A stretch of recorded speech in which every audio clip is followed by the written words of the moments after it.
Honourable member for Caribou, Prince George. Thank you, Mr. Speaker. We are all gathered here today because of a state of emergency.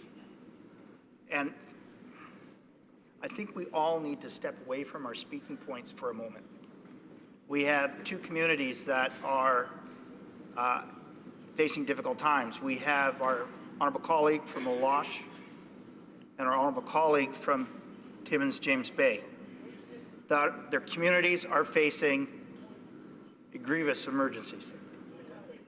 And that Laloche, suffering still 2 months from the time of the incident, is still waiting for services. So my question, Mr. Speaker, and I'll be very brief, let's step away from our speaking points.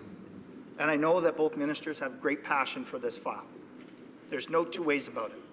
And I commend them for that.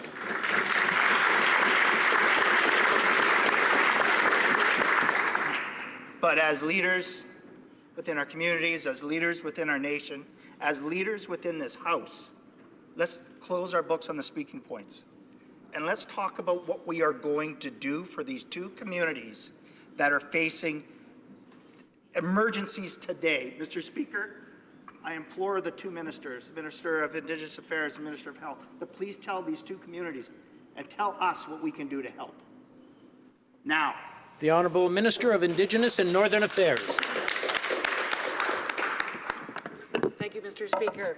I wish it was only two communities. I think that the community that you come from has been through a terrible time. That you ended up with an abusing judge, you ended up with the youngest ever serial killer, and your community ended up with a medical examiner that had to be fired because the answers weren't forthcoming in an honest way. So I think all of us know what it's like, and I think that we are going to put in place the kinds of things that will offer prevention. I think the member representing Laloche had asked us to look into things like Project Venture that can take 100 kids in the summer out on the land, and if we could ramp that up to 250 kids, that's what I'd like to help her do.